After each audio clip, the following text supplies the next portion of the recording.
Today we're in southeast Kansas. We're on the outskirts of a small town called West Mineral, Kansas. And right back there behind me, that's Big Brutus. It doesn't look so big in the camera right here, but I can tell you it's enormous. We're gonna go check it out. We'll also go check out the town of West Mineral after this, but looks like they have a visitor center, museum type place. We'll go there first and then we'll go see Big Brutus.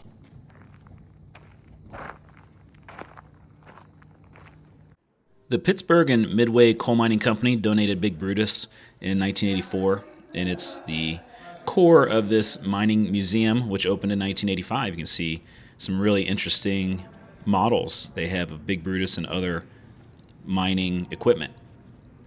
In 1987, the American Society of Mechanical Engineers designated Big Brutus as a historic mechanical engineering landmark, and then it was listed on the National Register of Historic Places in 2018. So besides Big Brutus, the museum has just a lot of general mining information and history, and it has information about different mines in the area besides just here in West Mineral, and then obviously some historic equipment like that. The museum has tours, and they have campgrounds in the area. There's a video you can watch about the history of Big Brutus. A nice drone shot there. I always appreciate a good drone shot. And so you can spend quite a bit of time in the museum and exploring things. So if you're into mining history, there's a lot you can check out. The job was given to a stiff-legged crane known as Clyde. So as we head outside and we start walking towards Big Brutus, you see down there on the right, there's more mining equipment, and they have signs for what all of it is. There's also some history, some local history of the area that's not just to do with mining, so a little bit of a local history museum as well. And there's Big Brutus. Let's go check it out.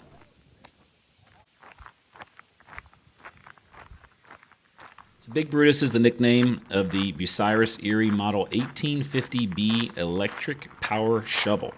This was the second largest of its type in operation from the 1960s to the 1970s. The largest one is actually called the Captain, so if you ever want to look up what the largest one was, but it was scrapped in 1992, had internal fires which damaged it, so now this is the largest one that's still here. So this was used in coal strip mining operations.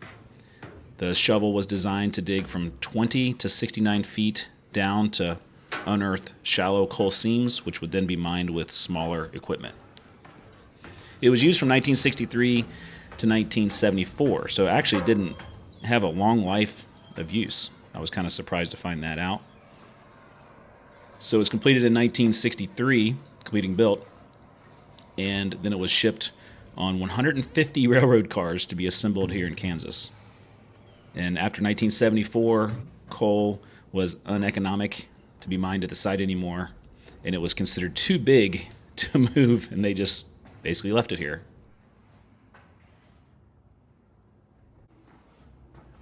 So we're walking into the kind of below the lower section, and they have more historical information, so there is quite a bit to look at, not just in the museum part, but they add some more here.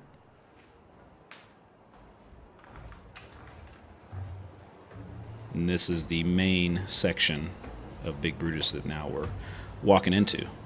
And it's kind of overwhelmingly impressive when you get there. It's so large. Feels like you're inside of a junior high auditorium basketball court or something.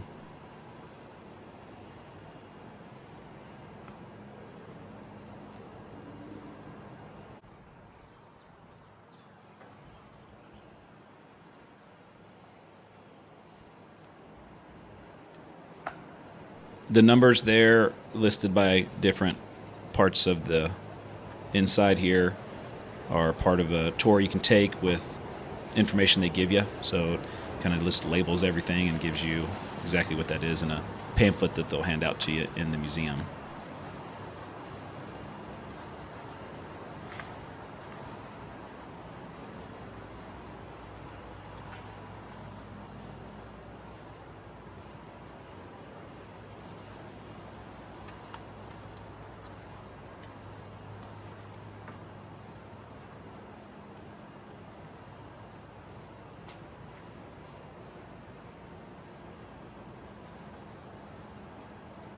So you can see there, that's how you get up to the boom, and they have that sign right there. So in 2010, unfortunately, a man died attempting to base jump from the top of the boom. Climbing the boom had been prohibited, but during the investigation, examiners determined that the man had accidentally fallen off the boom while preparing to jump. So very sad. Happened in 2010. So other areas around Big Brutus, they have more mining equipment, historical mining equipment, like this 1920-page dragline. So you can walk inside and check out a lot of different things, not only Big Brutus. So they've done a really nice job putting all this together.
Well, that was certainly an interesting attraction. I can say I've never been to something like this before. I've been to a lot of mining ghost towns and mining towns and never been to something like this. So pretty cool. Definitely would recommend checking it out. So we've pretty much seen everything here at the park. So let's check out the small town of West Mineral where the people used to live that mined in this community.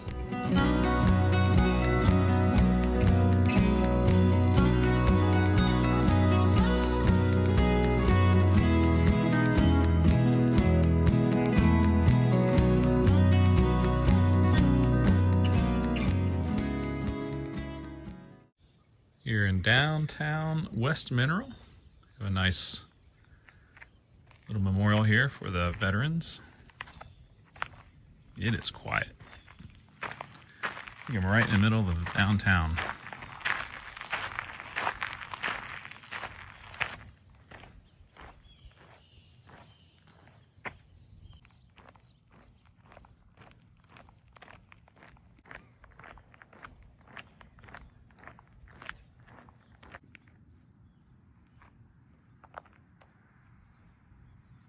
Definitely see where there used to be more buildings.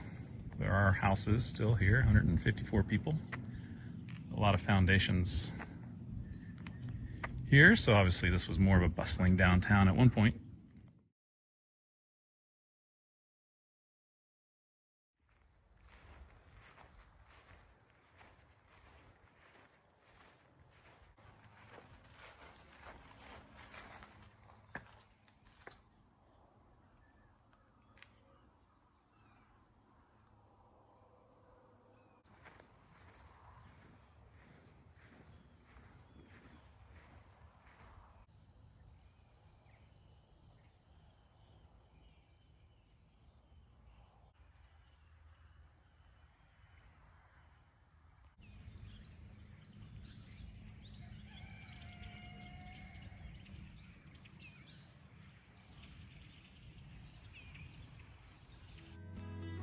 West Mineral is located in Cherokee County, which is in the extreme southeast corner of Kansas.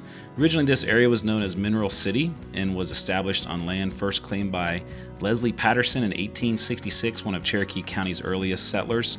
His brother owned the neighboring land, but sold it in disappointment after decades of hardship from droughts and pests, unaware of the valuable coal deposits beneath it. The Southwestern Development Company bought his land for $4,000 in 1890.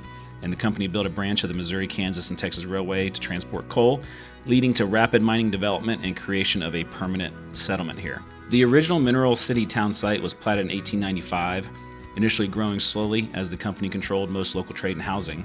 Rival communities formed east and west of the mine, eventually known as Mineral and West Mineral. West Mineral prospered as mining expanded and farming in the surrounding area flourished. The West Mineral Post Office opened in 1899 as the Mineral City Post Office was opened and closed in 1898. By the early 1900s, it was a busy downtown, had a bank, schools, churches, growing population of many foreign-born settlers who supported the community by both agriculture and coal mining. You can see the population, how large it was in its early days at that first census of nearly 2,000 people. There were probably even more than that before that. And then dropped off pretty quickly and then stabilized through the 60s to the 2000s, and then eventually the last 20 years has dropped off quite a bit.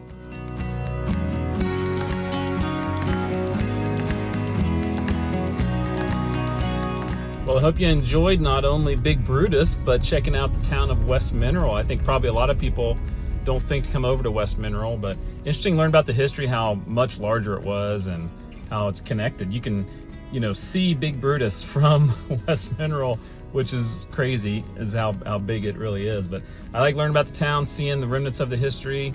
Man, it's just a fraction of what it used to be, losing over 90% of what it was. So very interesting. Hope you liked this tour. Glad I finally made it out here to Big Brutus. Thanks for all the suggestions of people asking me to come out here.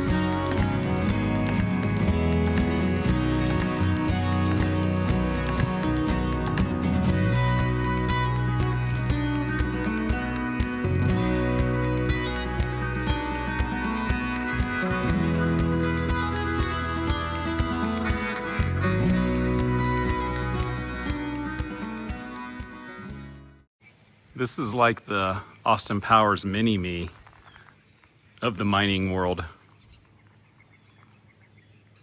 Shall call him Mini-Me.